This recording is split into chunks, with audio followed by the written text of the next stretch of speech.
దేశవ్యాప్తంగా జరుగుతున్న ఐఎంఏ తరపున జరిగే ఈ సమ్మెలో మేము సైతం అంటూ పాల్గొంటూ ఒక యూనిటీ అనేది చూపించడానికే ఈ ప్రదర్శన.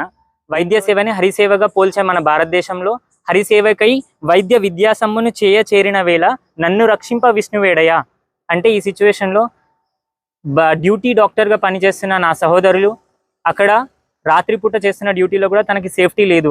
ఒక డ్యూటీ డాక్టర్గా అనే కాదు, ఒక మహిళకి కావాల్సిన భద్రత అవసరం. ఈ సమాజంలో ఆడవాళ్ళు ఎక్కడైనా సరే పొద్దున రాత్రి బస్సులలో కానీ ఈవెన్ చిన్న పిల్లల్ని కూడా వదిలేని పరిస్థితిగా ఉంది.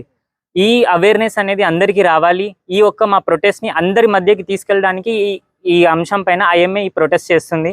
అంతకుమించి ఏం లేదు. ఓపీడీ సర్వీసెస్ ఆపేసిన ఎమర్జెన్సీ సర్వీసెస్ని మా తరపున మా సిస్టర్లు బ్రదర్స్ అందరు స్టాఫ్ నర్సులు కానీ అన్ని గ్రేడ్స్ ఆఫ్ వర్కర్స్ అన్ని ఇక్కడే ఉన్నాము. మా ఫెసిలిటీస్ ఈ ఆల్రెడీ తరపు నుంచి అందరికీ ఉన్నాయి. ఓపీడీ సర్వీసెస్ కొద్దిసేపటికి సస్టైన్గా ఆపేసాము. దీంట్లో ఈ ఉపన్యాసాన్ని నేను చిన్న ఒక పద్యంతో స్టార్ట్ చేయాలనుకుంటున్నాను. ఇది నా సహోదరుడు రాసిన ఒక పద్యం. దీన్ని ఈ సిచ్యువేషన్కి తగ్గట్టుగా ఉండే విధంగా ఉంది. ఓ భారతీయ బిడ్డలారా, మీ భరతమాత చివరి పలుకులు ఆలకింపురి. నాటి మహాభారతమున పాంచాలిని రక్షింప విష్ణువు కేగెను. అంటే విష్ణువు ఆ సమయాన వచ్చి రక్షించారు. నేడు నన్ను రక్షింప సంతానంబు లేరయా. ఇప్పుడు ప్రశ్నిస్తుంది మీ భరతమాత బిడ్డ, నన్ను రక్షింప సహోదరులు అని సంతానంబులు ఏరి అని. బాలికైన నన్ను బాధించి వేసిన ఆలయంబు వేళ నన్ను రక్షింప విష్ణువేడయా. బాలికైన నన్ను బాధించి వేసిన ఆలయంబు వేళ నన్ను రక్షింప విష్ణువేడయా. భరింప చాలని పురిటి నొప్పుల మించిన కష్టంబున నన్ను రక్షింప విష్ణువేడయా. పురిటి నొప్పుల కంటే మించిన బాధను నేను అనుభవిస్తున్న సమయాన నన్ను రక్షింపే విష్ణువేడయా.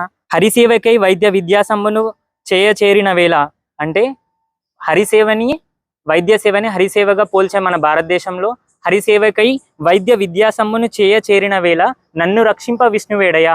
అంటే ఈ సిచ్యువేషన్లో డ్యూటీ డాక్టర్గా పనిచేస్తున్న నా సహోదరులు అక్కడ రాత్రిపూట చేస్తున్న డ్యూటీలో కూడా తనకి సేఫ్టీ లేదు. భద్రకాళినై నేనే ఒకవేళ ఈ నేలపై వచ్చి వేళ మిమ్ము రక్షింప విష్ణువేడయ. ఒకవేళ మిమ్ము రక్షించే విష్ణువు ఏడు ఉంటారు. ఒకవేళ నేనే భద్రకాళినై విలయ తాండవంతో ఒకవేళ భూమిపై నేను వస్తే అది ఎలా అయినా కావచ్చు, ప్రకృతి విలయ తాండవం కావచ్చు, తనను ఒకవేళ హింసించే వ్యక్తులపైన తనంతకు తానే ఒకవేళ భద్రకాళినై ఒకవేళ ఈ నేలపైకి వస్తే మిమ్ము రక్షింప విష్ణువేడయ. ధన్యవాదాలు. నా పేరు కేముడుపల్లె, సిపిఎంఎల్ రాష్ట్ర కమిటీ సభ్యుని. మొన్న అంటే 15వ తారీఖు నాడు కానీ భారత స్వతంత్ర వచ్చేదానికంటే ముందు కూడా మహిళలకు ఈ దేశంలో రక్షణ లేనటువంటి దుర్మార్గమైనటువంటి దుస్థితి ఉంది. కోలకత్తాలో ట్రైనింగ్ చేస్తున్నటువంటి మహిళను కొంతమంది దుర్మార్గులు పైశాంచికంగా దాడి చేసి హత్య చేసినటువంటి నిందితులను కేంద్ర ప్రభుత్వం సిబిఐ చేత విచారణ జరిపించి నిందితులను కఠినంగా శిక్షించాలని మేము సిపిఐఎంఎల్ తరఫున కోరుతున్నాము. వారి కుటుంబానికి ప్రగాఢ సానుభూతి తెలుపుతూ సంఘీభావం కూడా సిపిఐఎంఎల్ రాష్ట్ర కమిటీ నుండి తెలియజేస్తున్నామని చెప్పి సందర్భంగా గుర్తు చేస్తున్నాం.